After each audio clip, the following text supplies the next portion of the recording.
McDonald's fake rib sandwich, the McRib Story. Okay guys, there's this cultural and culinary phenomenon that's been happening since the 1980s. It's called the McRib Sandwich, and you can find it at McDonald's. Sometimes. And sometimes it disappears from the menu for years at a time. Today we're going to dive into the meaty, barbecuey fast food world of the McRib Sandwich, which despite its name, does not actually contain rib meat. Make sure to watch until the end of the video to learn about which famous TV show made an entire parody episode about the McRib Sandwich. What is the McRib Sandwich?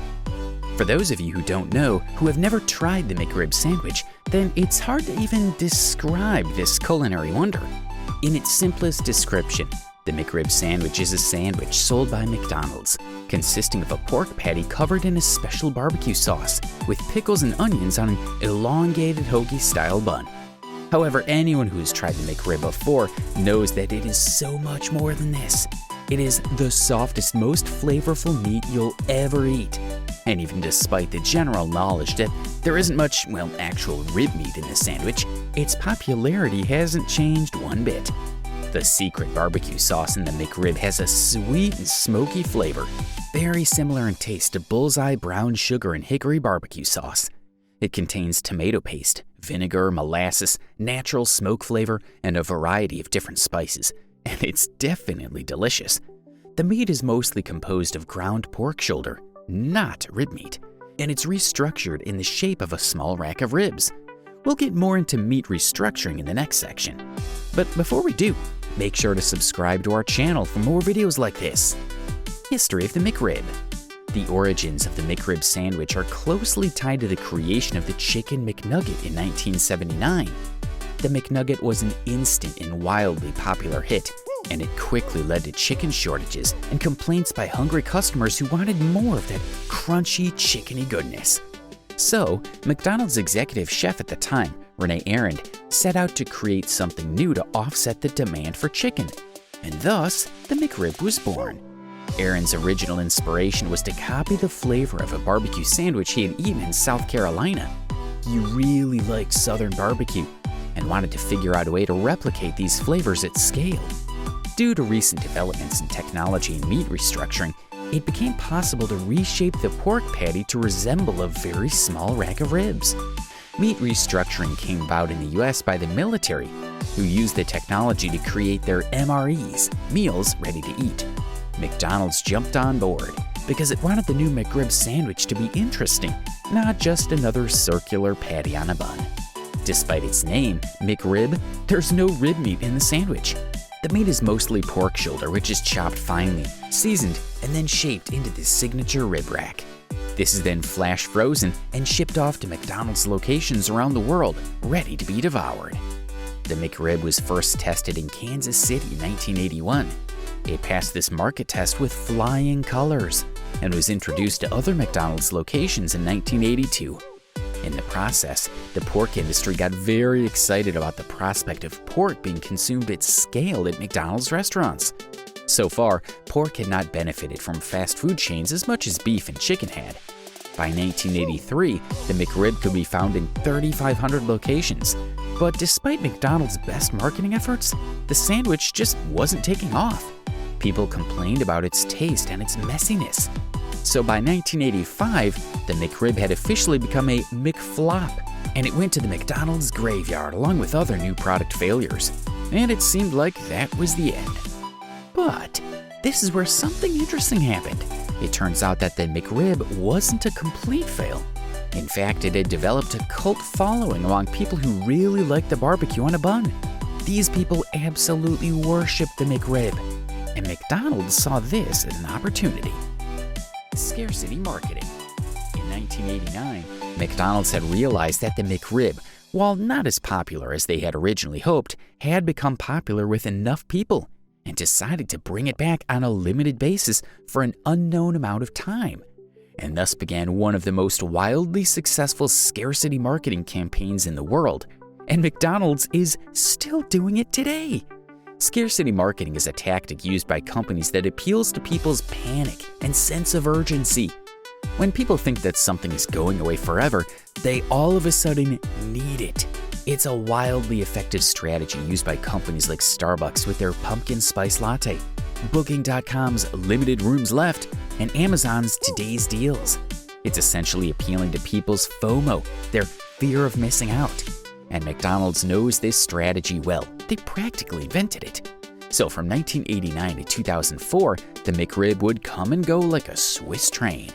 Except unlike the Swiss train, the McRib was never on a schedule, and fans never knew if and when it would come back again. This unpredictability only spurred on its popularity further. In 2005, McDonald's announced that the McRib would be permanently discontinued and ran its first farewell tour. And then, in 2006, it ran its second farewell tour, and in 2007, its third. The 2007 farewell tour was incredibly popular, selling over 30 McRibs. So, in 2008 and 2009, it came back occasionally for limited time offerings. And then it just kept coming back and going away, and coming back and going away. The most recent comeback was in October 2022, when McDonald's announced a limited time farewell tour, its fourth official farewell tour, which lasted for 1 month. Okay, well, McDonald's, we're on to you. The whole world is on to McDonald's. Yes, we know the McRib will likely come back again, but we don't know when. And this is what makes the marketing tactics so powerful. In popular culture, the McRib has earned its place in popular culture throughout the years. In 2003, The Simpsons episode, "I'm Spelling as Fast as I Can," referenced the McRib sandwich in a hilarious way. Homer tries a new crusty burger sandwich called the Rib Witch. He's blown away by the deliciousness of the sandwich and becomes a rib head. As a rib head, he abandons everything else that's important to him and travels around the country with other rib heads in a parody to both Grateful Dead culture and the McRib cult following. In 2020, Stephen Colbert publicly announced his love for the McRib sandwich, which came after a recent video had been released showing how the McRib sandwich is made. Colbert didn't seem to care about the controversy, he just loves his McRib. Also in 2020, McDonald's began its Famous Orders campaign, starting with the Travis Scott meal. The campaign banked on the fact that no matter how big or famous you may be, you still enjoy McDonald's, and everybody has a signature McDonald's order.